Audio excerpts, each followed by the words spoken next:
మన రోజువారీ జీవితంలో చాలా చిన్న చిన్న శారీరక అనుభూతులు కూడా కొన్నిసార్లు మనసులో పెద్ద ప్రశ్నలను కలిగిస్తాయి. వాటిలో ఒకటి చేతుల్లో లేదా వేళ్లల్లో అకస్మాత్తుగా వచ్చే దురద. సాధారణంగా ఇది చర్మానికి సంబంధించిన చిన్న సమస్యగా భావించవచ్చు. కానీ భారతీయ సంప్రదాయాలు, ఆధ్యాత్మిక భావనలు, జ్యోతిష్య విశ్వాసాలు ఈ చిన్న అనుభూతులకు కూడా ఒక లోతైన అర్థాన్నిస్తాయి. చాలామంది పెద్దలు ఒకప్పుడు చెప్పేవారు, ఎడమ చెయ్యి దురద పడితే డబ్బు వస్తుంది, కుడి చెయ్యి దురద పడితే డబ్బు పోతుంది అని. ఈ మాట చాలామంది చిన్నప్పటి నుంచి వింటూ ఉంటారు. కొందరు దీనిని సరదాగా తీసుకుంటారు, మరికొందరు దీనిలో ఒక ఆధ్యాత్మిక సంకేతం ఉందని నమ్ముతారు. నిజానికి ఈ భావన వెనక ఉన్న ఆలోచన మన శరీరంలోని శక్తి ప్రవాహం, మనస్సు మరియు విశ్వం మధ్య ఉన్న సంబంధం గురించి చెప్పే ఒక పాత సంప్రదాయ ఆలోచన. మన భారతీయ ఆధ్యాత్మిక దృష్టిలో మన శరీరం కేవలం మాంసం, ఎముకలతో తయారైన యంత్రం కాదు. మన శరీరంలో ప్రాణశక్తి అనే ఒక సూక్ష్మశక్తి ప్రవహిస్తుందని యోగశాస్త్రాలు చెబుతాయి. ఈ ప్రాణశక్తి నాడులు, చక్రాలు అనే ఎనర్జీ కేంద్రాల ద్వారా శరీరం మొత్తం ప్రవహిస్తుందని భావిస్తారు. చేతులు ఈ శక్తిని బయట ప్రపంచంతో కలిపే ముఖ్యమైన మార్గాల్లో ఒకటిగా పరిగణించబడతాయి. మనం ఎవరికైనా ఆశీర్వాదం ఇవ్వడం, నమస్కారం చేయడం, ధ్యానం చేయడం వంటి సందర్భాల్లో చేతుల పాత్ర చాలా ముఖ్యంగా ఉంటుంది. అందుకే చేతుల్లో వచ్చే చిన్న అనుభూతులను కూడా కొంతమంది ఆధ్యాత్మికంగా అర్థం చేసుకోవడానికి ప్రయత్నిస్తారు. ఆ నేపథ్యంలోనే ఎడమ చెయ్యి మరియు కుడి చెయ్యి గురించి కొన్ని ప్రత్యేక విశ్వాసాలు ఏర్పడ్డాయి. ఆధ్యాత్మిక సంప్రదాయాల్లో ఎడమవైపు సాధారణంగా స్వీకరణ లేదా రిసీవింగ్ ఎనర్జీకి ప్రతీకగా భావిస్తారు. అంటే బయట నుంచి వచ్చే శక్తి, అవకాశాలు, అనుగ్రహం మనలోకి ప్రవేశించే మార్గమని కొందరు గురువులు వివరిస్తారు. ఈ భావన ప్రకారం ఎడమ చెయ్యి దురదపడితే అది ఒక విధంగా విశ్వం నుంచి వచ్చే సంకేతమని కొందరు నమ్ముతారు. ముఖ్యంగా డబ్బు, సంపద, లాభం వంటి విషయాలకు ఇది సంబంధించినదని ప్రజల్లో ఒక ప్రసిద్ధ విశ్వాసం ఉంది. ఎవరికైనా అకస్మాత్తుగా ఎడమ చెయ్యి పిడికిలి లేదా వేళ్లు దురదపడితే డబ్బు వస్తుందేమో అని సరదాగా చెప్పుకునే పరిస్థితి కూడా ఉంటుంది. కొన్నిసార్లు నిజంగానే ఆ తర్వాత చిన్న లాభం వచ్చినప్పుడు ఈ విశ్వాసం మరింత బలపడుతుంది. అయితే ఇది కేవలం అనుభవాలపై ఆధారపడిన భావన మాత్రమే, శాస్త్రీయంగా నిరూపించబడిన నియమం కాదు. కుడి చెయ్యి విషయానికొస్తే ఆధ్యాత్మికంగా ఇది ఇవ్వడం లేదా ప్రవాహం బయటకు వెళ్లడం అనే భావనతో సంబంధం కలిగి ఉందని కొందరు భావిస్తారు. మనం సాధారణంగా ఏదైనా ఇవ్వడం, దానం చేయడం, లావాదేవీలు చేయడం ఎక్కువగా కుడి చేతితోనే చేస్తాం. అందుకే కుడి చెయ్యి దురదపడితే డబ్బు ఖర్చయ్యే అవకాశం ఉందని సంప్రదాయంగా చెబుతారు. దీనిని కొందరు హెచ్చరికలాగా కూడా తీసుకుంటారు. అంటే రాబోయే రోజుల్లో ఒక ముఖ్యమైన ఖర్చు ఉండవచ్చని భావిస్తారు. కానీ అదే సమయంలో కొందరు ఆధ్యాత్మిక గురువులు మరో కోణాన్ని కూడా చెబుతారు. ఖర్చవ్వడం కూడా జీవితంలో ఒక ప్రవాహమే, మనం ఇచ్చినది తిరిగి మరొక రూపంలో వస్తుందని విశ్వాసం. అందుకే కుడి చేయి దురదపడటం అనేది తప్పనిసరిగా నష్టమే అని భావించాల్సిన అవసరం లేదు. చేతుల్లో దురద రావడం గురించి మరో ఆసక్తికరమైన విషయం వేళ్లకు సంబంధించిన అర్థాలు. ప్రతి వేళ్లు మన జీవితంలోని ఒక ప్రత్యేక రంగాన్ని సూచిస్తాయని కొందరు ఆధ్యాత్మిక సంప్రదాయాలు చెబుతాయి. ఉదాహరణకు బొటనవేళ్లు సాధారణంగా మన సంకల్ప శక్తి, ఆత్మవిశ్వాసం మరియు నిర్ణయ సామర్థ్యానికి ప్రతీకగా భావిస్తారు. ఎడమ చేతి బొటనవేళ్లు దురదపడితే ఒక ముఖ్యమైన నిర్ణయం తీసుకునే సమయం దగ్గరలో ఉందని కొందరు భావిస్తారు. చూపుడు వేళ్లు నాయకత్వం, దిశ, మార్గదర్శకతకు సూచికగా పరిగణించబడుతుంది. ఈ వేళ్లు దురదపడితే బాధ్యతలు పెరగవచ్చని లేదా ఎవరికైనా మీరు మార్గదర్శకత్వం ఇవ్వవచ్చని కొందరు భావిస్తారు.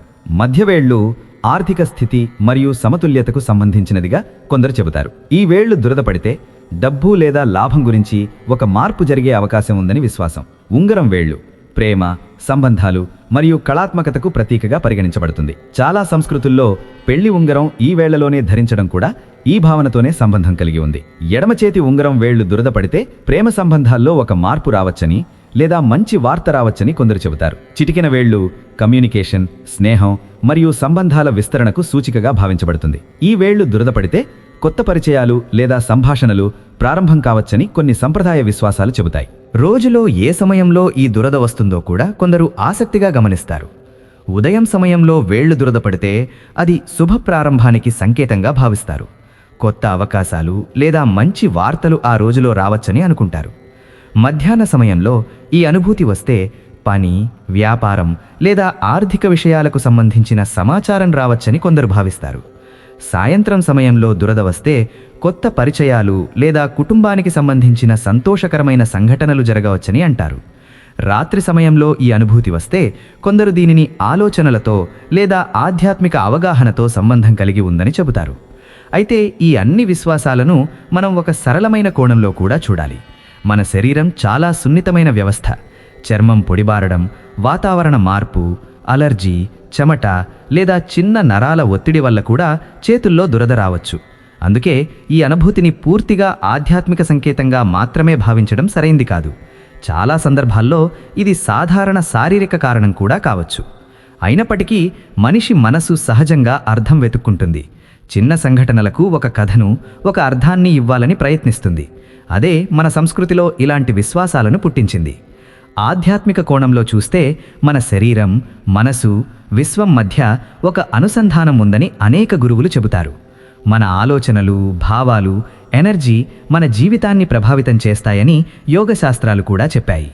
చేతులు ఈ ఎనర్జీ ప్రవాహానికి ఒక ముఖ్యమైన ద్వారం లాంటివి అని కొందరు భావిస్తారు. అందుకే ధ్యానం చేసే సమయంలో చేతుల స్థానం, ముద్రలు చాలా ప్రాముఖ్యంగా ఉంటాయి.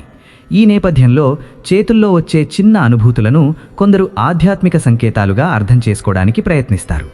ఎడమ చెయ్యి దురద పడితే డబ్బు వస్తుంది, కుడి చెయ్యి దురద పడితే డబ్బు పోతుంది అనే విశ్వాసం మన సంస్కృతిలో ఒక ఆసక్తికరమైన సంప్రదాయం మాత్రమే.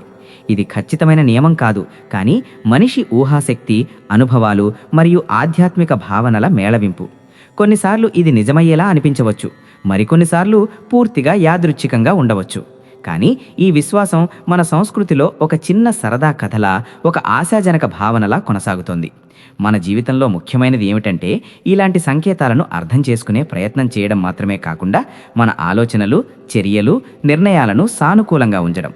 డబ్బు రావడం లేదా పోవడం కంటే మన కృషి, మన ధైర్యం, మన నిర్ణయాలే నిజంగా మన భవిష్యత్తును నిర్మిస్తాయి. చేతిలో వచ్చే చిన్న దురద ఒక సంకేతమా కాదా అనేది పక్కన పెడితే, ప్రతిరోజు మనం చేసే మంచి ఆలోచనలు మరియు పనులే నిజమైన శుభ సంకేతాలు అని చెప్పవచ్చు.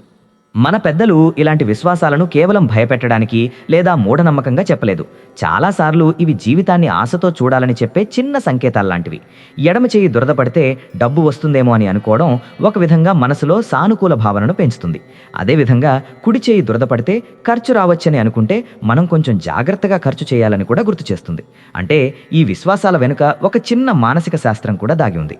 మనసు ఏదో ఒక సంకేతాన్ని విశ్వసించినప్పుడు అది మన ఆలోచనలను, నిర్ణయాలను ప్రభావితం చేస్తుంది. అందుకే చాలామంది ఈ విషయాలను పూర్తిగా నిజమని కాకపోయినా ఒక ఆసక్తికరమైన జీవన అనుభవంగా తీసుకుంటారు. చేతుల్లో దురద వంటి చిన్న అనుభూతులు మనకు ఒక విషయం గుర్తు చేస్తాయి: మన శరీరం, మనసు, ప్రకృతి మధ్య ఒక సున్నితమైన సంబంధం ఉందని. ప్రతి చిన్న అనుభూతి వెనక ఒక కథ ఉండకపోయినా వాటిని గమనించడం ద్వారా మనం మన శరీరాన్ని, మన భావాలను మరింతగా అర్థం చేసుకోవచ్చు. ఎడమ చెయ్యి అయినా కుడి చెయ్యి అయినా దురద పడినప్పుడు దాన్ని ఒక ఆసక్తికరమైన క్షణంగా తీసుకోవచ్చు.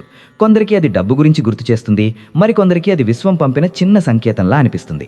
కానీ చివరికి మన జీవితాన్ని మార్చేది ఇలాంటి సంకేతాలు కాదు, మన ఆలోచనలు, మన కృషి మరియు మన సానుకూల దృష్టికోణమే. అందుకే ఈ విశ్వాసాలను ఒక అందమైన సంస్కృతి భాగంగా చూసుకుంటూ జీవితాన్ని ఆశతో మరియు సంతోషంతో ముందుకు తీసుకెళ్లడం ముఖ్యమని చెప్పవచ్చు.